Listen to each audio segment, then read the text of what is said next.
on the teardrop-shaped island of Sri Lanka, a giant walks the earth. A living colossus, the Sri Lankan elephant is the largest and darkest of all its Asian cousins, a magnificent subspecies that can weigh over 5,400 kilograms and stand more than 3 meters tall at the shoulder. For centuries, it's been woven into the very soul of the island. It's a symbol of power and peace, a sacred animal in Buddhist tradition, and the star of ancient ceremonies, famously carrying holy relics in the Grand Esala Perahera.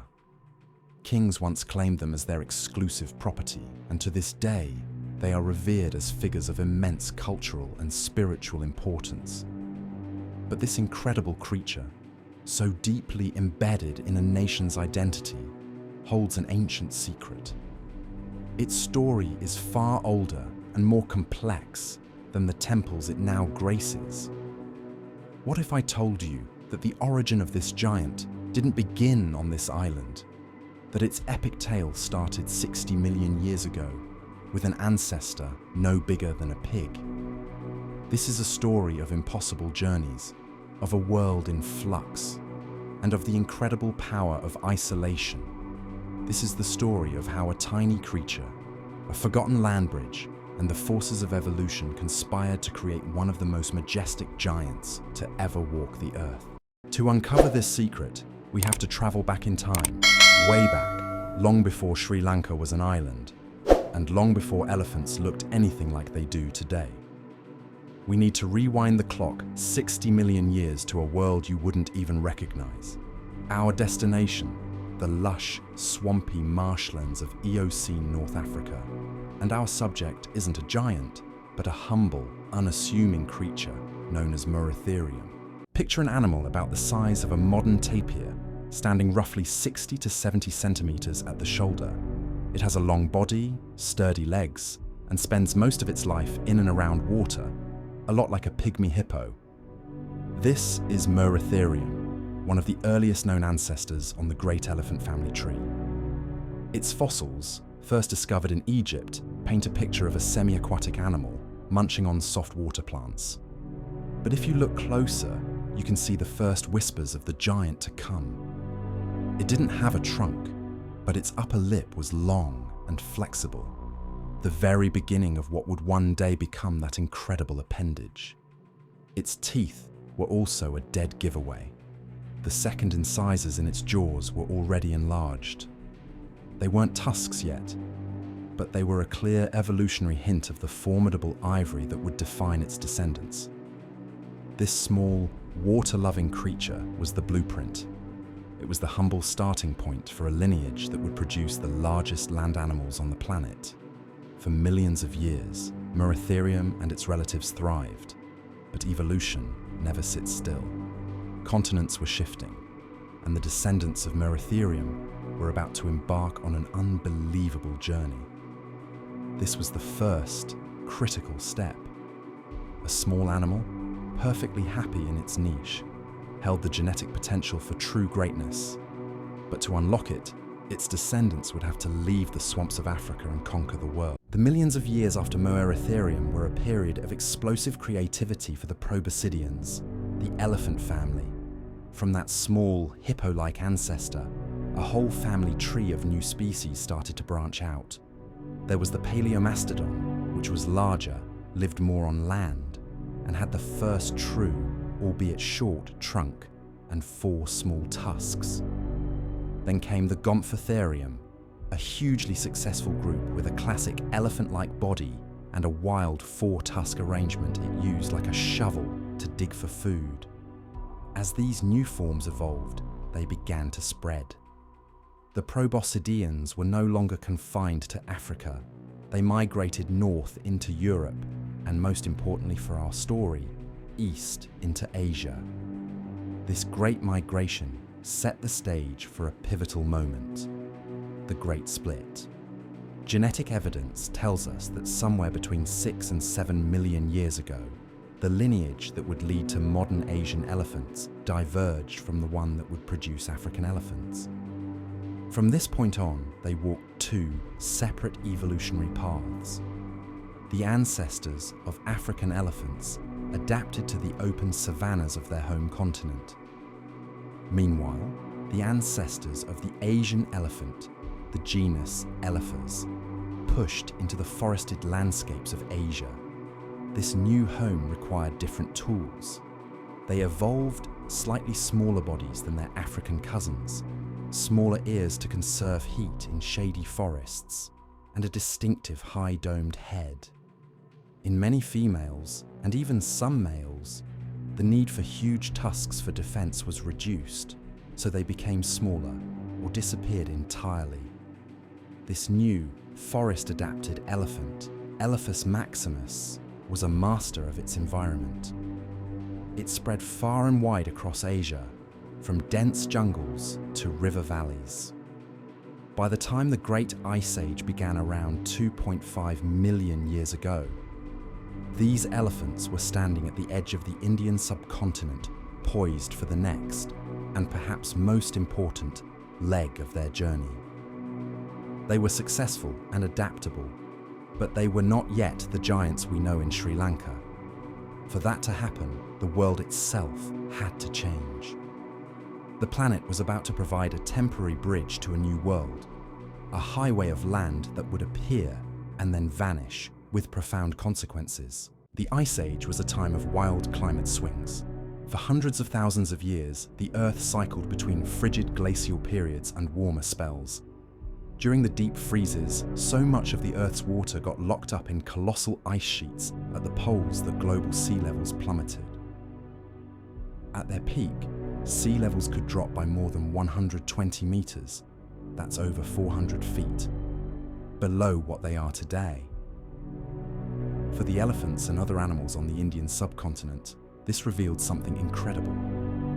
A wide, walkable corridor of land emerged from the sea, connecting the southern tip of India with what would one day become the island of Sri Lanka. This land bridge, often linked to the chain of limestone shoals we now call Adam's Bridge or Rama Setu, was a temporary highway between worlds. It was a lush, fertile plain, an extension of the mainland, and it was an open invitation. Led by instinct and the search for new territory, herds of Elephas maximus began to cross. They weren't alone. They were part of a great animal exchange, walking alongside tigers, leopards, rhinos, and other mainland species into this new land. For thousands of years, during these cold snaps, the connection stayed open, and animals moved freely back and forth. The elephant population in what is now Sri Lanka wasn't isolated. It was just the southernmost branch of a vast continental family. They browsed in the forests and drank from the rivers, living just as their relatives on the mainland did. They had no idea that the same forces that created this highway would soon destroy it, turning their new home into a trap. The Earth's climate never stays the same. The great ice sheets began to melt, and as trillions of gallons of water flowed back into the oceans, the seas began their relentless rise. Slowly, the water crept back up, swallowing the coastal plains and submerging the ancient highway. The land bridge vanished beneath the waves of the Palk Strait. The elephants of Sri Lanka were now cut off, marooned on a newly formed island. They had walked into a paradise, but the gates had just closed behind them. Isolation is one of the most powerful engines of evolution. When a population is cut off from its mainland relatives, it starts a unique journey. This is the world of island biogeography, a field famous for evolutionary oddities like flightless birds and, notably, dwarf elephants on islands like Sicily and Malta. This is often governed by a principle known as Foster's Rule, or the Island Rule. Basically, it says that on islands, big animals tend to get smaller, while small animals tend to get bigger. For huge animals like elephants on the resource-limited islands of the Mediterranean, shrinking was an advantage. Smaller bodies needed less food. But for the elephants on Sri Lanka, something different happened. Sri Lanka wasn't a tiny barren rock. It was a large, lush island with plenty of food and water. And crucially, the biggest predators from the mainland, like tigers, never established a permanent population there. This wasn't a case of island gigantism, where a smaller animal evolves to be huge. Instead, Sri Lanka became a refuge. The elephants that crossed the land bridge were already a large-bodied form of Asian elephant. On the mainland, they faced pressure from predators and had to compete for resources. On the island, those pressures vanished. There were no major predators to fear, and there was food everywhere. In this sanctuary, being big was a huge advantage. Larger elephants could dominate access to the best food and water, outcompete rivals for mates, and better withstand droughts or other hardships. So, while their relatives on other islands were shrinking, the Sri Lankan population had the space and safety to thrive. The isolation didn't make them giants. It created the perfect sanctuary that allowed this already massive lineage to be preserved and perfected. Millennia passed. The monsoons came and went, and in this isolated paradise, the evolutionary story continued. The result is the magnificent creature we see today. Elephas maximus maximus, the Sri Lankan elephant, the largest and most impressive of the Asian elephant subspecies. This is the climax of our 60 million year journey. The legacy of that tiny, pig-sized Merotherium from Africa, the epic migration across continents, the journey over a temporary land bridge, and the unique sanctuary of an island have all culminated in this giant. Today's Sri Lankan elephant is a living testament to this incredible story. Its immense size is a direct result of being preserved in a resource-rich, low-predator environment after the land bridge disappeared. It is physically distinct, often with darker skin and unique patches of depigmentation, another subtle signature of its long isolation. Even the fact that most males don't have tusks is part of this story. While poaching has certainly skewed the numbers in recent centuries, the original genetics were shaped by island life, in a population where fighting off large predators wasn't a daily concern. The evolutionary pressure for massive tusks may have relaxed, allowing tuskless traits to thrive. Every aspect of this elephant is a chapter in a deep time story. It's a creature forged by planetary forces and preserved by the protective bubble of an island. The secret is out. The giant of Sri Lanka is a child of isolation, a masterpiece of evolution. But the very paradise that protected this giant is now becoming its greatest threat, as a new, powerful force changes the rules of survival once again. The isolation that allowed the Sri Lankan elephant to thrive also made it vulnerable. For thousands of years, they were the undisputed kings of the island. But in the last century, a new competitor arrived and began to reshape the island at a terrifying pace: modern humans. The paradise that preserved these giants is now a paradise lost. The biggest threat to Sri Lanka's elephants today is the catastrophic loss of their home. In the 1950s, forests covered nearly half the island. Today, natural forest cover has plummeted to less than 30%, with some estimates for dense forest being as low as 16.5%. Huge areas of ancient elephant territory have been cleared for farms, towns, and massive infrastructure projects. The very land they need to survive is shrinking beneath their feet. This has led to a devastating and brutal conflict. Elephants, following ancient pathways, now find their routes blocked by villages and highways. Pushed into smaller and smaller pockets of forest, they are often forced to raid crops to survive, leading to deadly confrontations with farmers. This is Sri Lanka's human-elephant conflict, a tragic war for space. The statistics are heartbreaking. Sri Lanka has the highest elephant death rate from this conflict in the world. Between 2015 and early 2024, a staggering 3,477 elephants died. In the first 6 months of 2024 alone, 198 elephants were killed. They die from gunshots, from horrific jaw injuries caused by hidden explosives called hakapatas, from poison, and from collisions with trains. But the tragedy isn't one-sided. In that same 2015 to 2024 period, 1,190 people also lost their lives in encounters with elephants.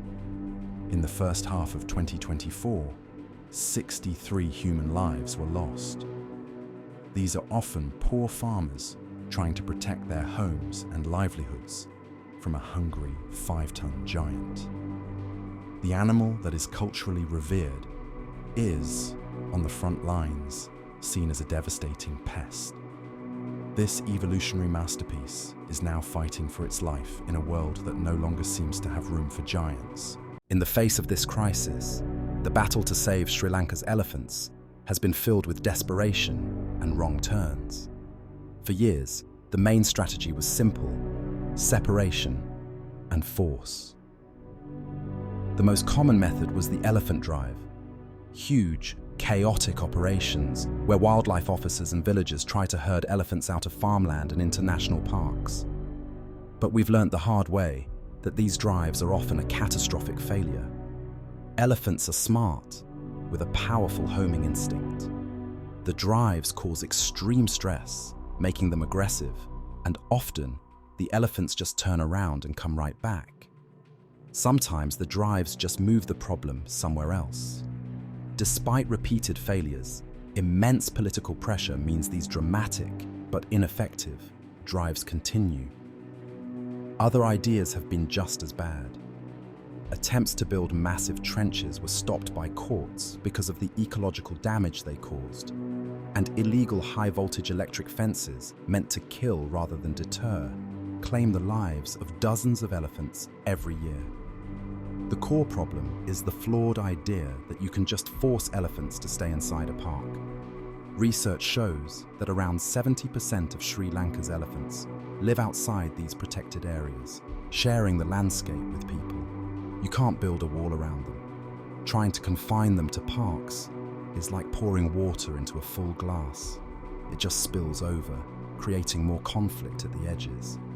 This top-down, confrontational approach has failed. A new philosophy is desperately needed, one that moves from conflict to coexistence. After decades of failed drives and rising death tolls, a crucial shift in thinking is finally happening. Conservationists and policymakers are realizing that separation isn't the answer. The goal of Sri Lanka's National Action Plan is no longer to separate elephants and people, but to find ways for them to share the landscape safely. The cornerstone of this new strategy is a move toward community-based electric fencing. Instead of trying to fence in the elephants, these fences are built and maintained by villagers to protect their specific homes and fields. This empowers communities to protect their property while allowing elephants to keep moving through the wider landscape along their ancient corridors. Alongside this, there's a major focus on securing and restoring those vital elephant corridors. By making sure elephants have safe passage between forests, you reduce the chance they'll wander into a village. This involves identifying critical pathways with GPS data and working with local communities to keep them open. The plan also calls for improving the habitats inside parks to make them more attractive to elephants, so they feel less need to roam. This is a move from a strategy of conflict to one of coexistence. It's about helping people understand elephant behavior and framing them not as pests, but as national assets that can bring economic benefits through tourism. It's not easy. It requires long-term commitment and, most importantly, the trust of the people on the front lines. But it represents the last, best hope for securing a future for the magnificent giants of Sri Lanka. The story of the Sri Lankan elephant is a powerful reminder of the deep history written into the DNA of the animals we share this planet with. But it's also a stark warning of how quickly that ancient legacy can be erased. The path to coexistence is the only path forward, but it depends on the dedicated work of scientists, communities, and conservation organizations on the ground. You can be part of this story's next chapter. Look up the work of groups like the Center for Conservation and the Department of Wildlife Conservation's Transit Home Udawalawa and research in Sri Lanka, as well as others dedicated to mitigating human-elephant conflict through science and community engagement. Supporting their work is a powerful way to help write a new chapter, one not of conflict but of survival. From a small, pig-like creature in an African swamp 60 million years ago, to a continental wanderer, to a giant preserved in the refuge of an island paradise, the evolutionary journey of the Sri Lankan elephant is one of nature's most epic tales.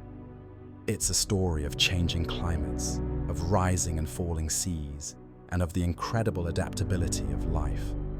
For millennia, this elephant has been a symbol of strength and sanctity, a giant woven into the fabric of a nation.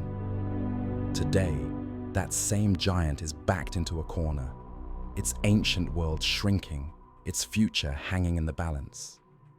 The conflict between humans and elephants isn't a battle of good versus evil. It's a tragedy born from a struggle for space, a clash between the needs of a growing human population and the ancient instincts of a magnificent animal. The solution won't be found in bigger fences or more forceful drives. It will be found in understanding, in respect, and in the shared belief that this island is big enough for both its people and its giants. The future of the Sri Lankan elephant depends on our ability to see it not as a problem to be solved, but as a legacy to be protected. Its story is an ancient secret we've only just uncovered, and its survival now rests firmly in our hands. We will continue to create documentary series that delve deeply into the evolution of the Sri Lankan elephant and other elephant species. So, subscribe to the channel and hit the notification bell to stay updated with our latest nature documentaries and untamed stories.